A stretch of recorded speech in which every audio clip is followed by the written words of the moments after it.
आज के वीडियो में हम चर्चा करेंगे निर्देशांक ज्यामिति पर, जिसे हम इंग्लिश में कोऑर्डिनेट ज्योमेट्री भी कहते हैं। यह वीडियो कक्षा 8 के गणित विषय पर आधारित है। तो आइए जानते हैं कि इस वीडियो में हम क्या क्या सीखेंगे।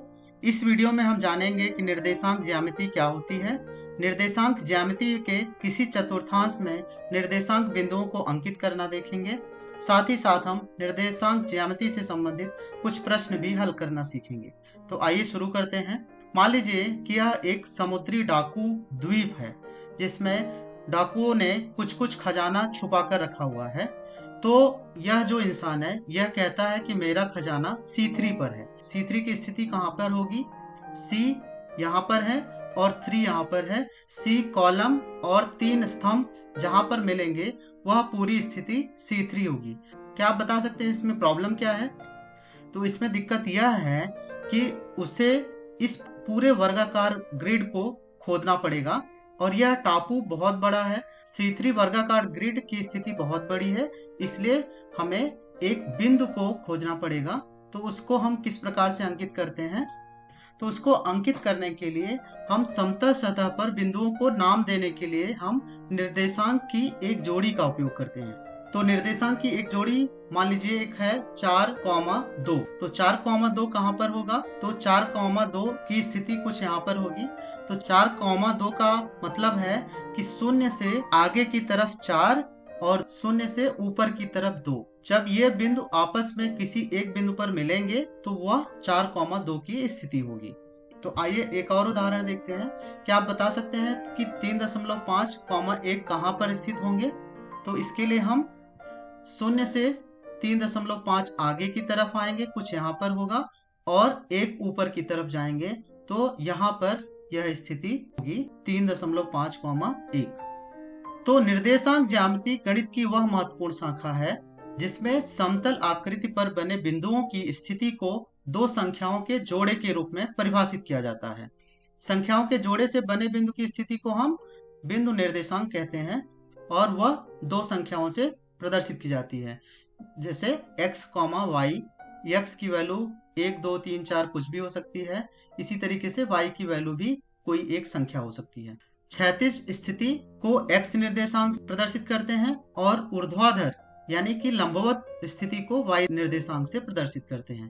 तो मान लीजिए 4 और 2 को प्रदर्शित करना है तो 4 क्षैतिज स्थिति है, शून्य से 4 की तरफ हम आगे बढ़ेंगे तो जो बिंदु मिलेगा, और ऊर्ध्वाधर यानी ऊपर 2 जाएंगे तो जब वो बिंदु जहां पर मिलेंगे उसे हम 4,2 से प्रदर्शित करेंगे। x और y के बीच में जो हम वर्गाकार ग्रिड बनाते हैं उसे हम ग्रिड कहते हैं। निर्देशांक बिंदु को हम कुछ इस तरीके से प्रदर्शित करते हैं। x क्षैतिज अक्ष होता है और y ऊर्ध्वाधर अक्ष यानी लंबवत अक्ष होता है, और यह केवल संदर्भ रेखाएं हैं जो एक दूसरे को बिंदु O पर काटती हैं, और O को हम केंद्र बिंदु कहते हैं। उसको हम 0,0 से प्रदर्शित करते हैं। ग्रिड की लंबाई आगे की तरफ, पीछे की तरफ और नीचे की तरफ भी कुछ इस तरीके से निर्देशांक को हम प्रदर्शित करते हैं। अब मान लीजिए कि निर्देशांक बिंदु 2,5 को प्रदर्शित करना है, तो हम 2 को हम x अक्ष के सापेक्ष प्रदर्शित करेंगे। तो 2 धनात्मक है तो हम 2 आगे की तरफ जाएंगे, और -5 को हम y अक्ष के सापेक्ष प्रदर्शित करेंगे, और -5 है तो हम लंबवत नीचे की तरफ जाएंगे। तो जहां पर यह बिंदु आपस में मिलेंगे वह बिंदु 2,5 होगा। निर्देशांक ज्यामिति में कुल 4 चतुर्थांश होते हैं। पहले चतुर्थांश में x और y दोनों की स्थिति धनात्मक होती है। दूसरे चतुर्थांश में x की स्थिति ऋणात्मक होती है और y की स्थिति धनात्मक होती है। तीसरे चतुर्थांश में x और y दोनों की स्थिति ऋणात्मक होती है, और चौथे चतुर्थांश में x की स्थिति धनात्मक और y की स्थिति ऋणात्मक होती है। क्या अब आप यहाँ पर बिंदु A के लिए निर्देशांक बिंदु बता सकते हैं?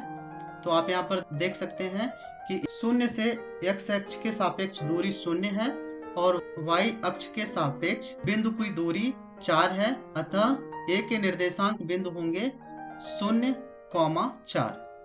क्या अब आप इसी तरीके से बिंदु A के निर्देशांक बता सकते हैं? आप सोचें। बिल्कुल ठीक। तो यहाँ पर बिंदु A के निर्देशांक 2,0 होगा।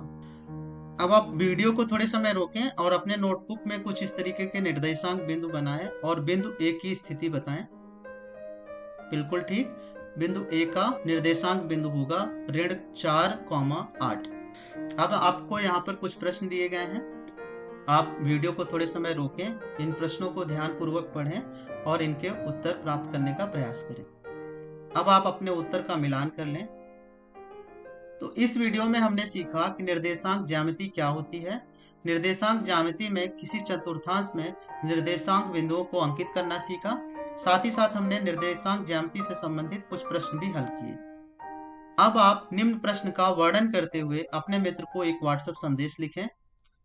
आपके लिए प्रश्न है, निर्देशांक ज्यामिति के किसी चतुर्थांश में निर्देशांकों को हम कैसे अंकित करते हैं। इस वीडियो में इतना ही। धन्यवाद।